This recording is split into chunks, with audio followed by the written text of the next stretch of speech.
કચ્છી ગામમાં ભંગારના ગોડાઉનમાં chemical drum ફાટતા આગનું તાંડવ, 2 બાળકો સહિત 5 લોકો ગંભીર રીતે દાઝ્યા। સંઘ પ્રદેશ દમણના કચ્છી ગામમાં રહેણાંક વિસ્તારની વચ્ચે આવેલા ભંગારના ગોડાઉનમાં સોમવારે સાંજે 6 વાગ્યાના સુમારે અચાનક આગ ફાટી નીકળતા દોડધામ મચી ગઈ હતી। પ્રત્યક્ષદર્શીઓના જણાવ્યા અનુસાર ગોડાઉનમાં કામ કરતા શ્રમિકો આગ પર કાબુ મેળવવા પાણીની વ્યવસ્થા કરે તે પહેલા જ ત્યાં પડેલા શંકાસ્પદ કેમિકલના ડ્રમમાં પ્રચંડ ધડાકો થતાં આગે વિકરાળ સ્વરૂપ ધારણ કરી લીધું હતું। આ દુર્ઘટનામાં ગોડાઉનની નજીક રહેતા અથવા ત્યાં કામ કરતા એક પુરુષ, એક મહિલા, એક નાની બાળકી અને 2 નાના છોકરાઓ સહિત કુલ 5 નિર્દોષ લોકો ગંભીર રીતે દાઝી જતા તેમને તાત્કાલિક સારવાર માટે હોસ્પિટલમાં ખસેડવામાં આવ્યા હતા। ઘટનાની જાણ થતાં જ દમણ ફાયર વિભાગનો કાફલો તાત્કાલિક ઘટના સ્થળે પહોંચી ગયો હતો તેમજ વાપી, વલસાડ સહિતની ફાયરની ટીમો પણ પહોંચી હતી। આગ પર કાબુ મેળવવા માટે અનેક ફાયર ફાઇટરો દ્વારા સતત પાણીનો મારો ચલાવવામાં આવી રહ્યો છે। જોકે ગોડાઉનમાં રહેલા જ્વલંતશીલ પદાર્થોને કારણે આગ બુઝાવવામાં ફાયરના જવાનોને ભારે જહેમત ઉઠાવવી પડી રહી છે। 3 કલાકની ભારે જહેમત બાદ હાલ આગ પર મોટાભાગનો કાબુ મેળવવામાં આવ્યો હતો। આગને પગલે આસપાસના વિસ્તારમાં કાળો ધુમાડો છવાઈ ગયો હતો, જેના કારણે સ્થાનિક રહીશોમાં પણ ભયનો માહોલ જોવા મળ્યો હતો।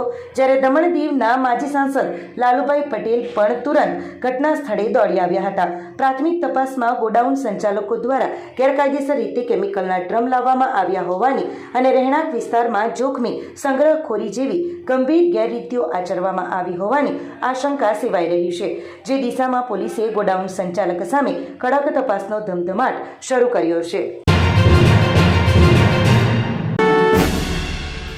દમણમાં 4થા રાષ્ટ્રીય માર્ગ સુરક્ષા માસ નિમિત્તે ટ્રાફિક પોલીસ દ્વારા જનજાગૃતિ માટે મોટરસાઇકલ રેલી યોજાઈ। સંઘ પ્રદેશ દમણ ટ્રાફિક પોલીસ વિભાગ દ્વારા સડક સુરક્ષા અભિયાન અંતર્ગત તારીખ 1 જાન્યુઆરીથી 31 જાન્યુઆરી 2026 સુધી 4થા રાષ્ટ્રીય માર્ગ સુરક્ષા માસની ઉજવણી કરવામાં આવી રહી છે, જેના ભાગરૂપે દમણમાં એક ભવ્ય બાઇક રેલીનું આયોજન કરવામાં આવ્યું હતું। આ રેલીને સંઘ પ્રદેશના ડીઆઈજીપી સંતોષ મીણા દ્વારા લીલી ઝંડી આપી પ્રસ્થાન કરવામાં આવ્યું હતું। દમણ પોલીસ હેડક્વાર્ટરથી શરૂ થયેલી આ રેલી સડક સુરક્ષાના સંદેશ સાથે નાની દમણ અને મોટી દમણના વિવિધ વિસ્તારોમાં ફરી હતી અને નાગરિકોને ટ્રાફિક નિયમોના પાલનનો સંદેશ આપ્યો હતો।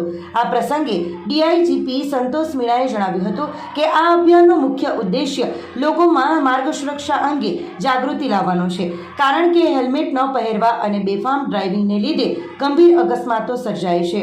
તેમણે વધુમાં ઉમેર્યું હતું કે પોલીસ હવે માત્ર રસ્તા પર જ નહીં પરંતુ સામાજિક અને પંચાયતની બેઠકોમાં જઈને પણ સુરક્ષાનો સંદેશ પહોંચાડશે।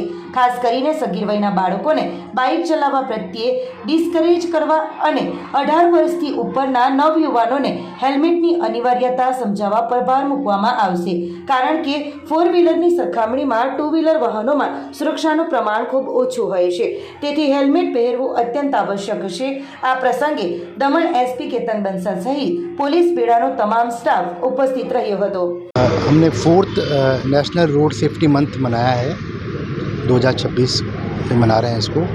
तो इसका उद्देश्य यही है कि ज़्यादा से ज़्यादा लोगों के भीतर रोड सेफ्टी को लेके हम एक अवेयरनेस क्रिएट कर सकें, क्योंकि आए दिन हम इंसिडेंट सुनते हैं कि हेलमेट ना लगाने को लेकर या फिर रैश ड्राइविंग को लेके एक्सीडेंट होते रहते हैं।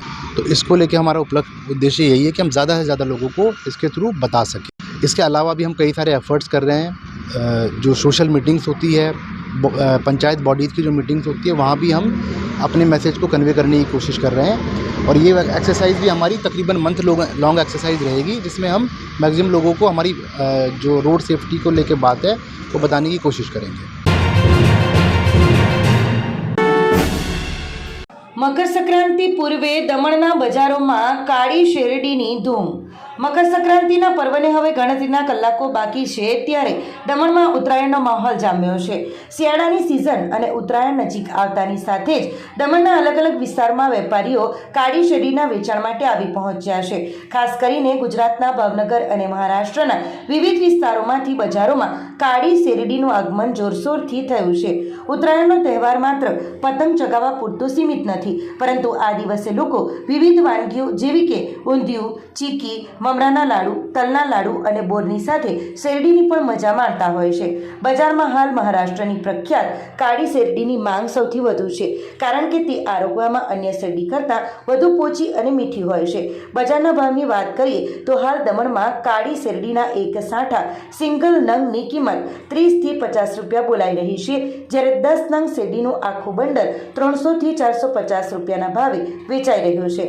આ પર્વ સાથે એક ખાસ પરંપરા પણ જોડાયેલી છે, જેમાં મકર સંક્રાંતિના દિવસે ભાણેજને શેરડી, તલના લાડુ અને બોરનું દાન કરવામાં આવે છે.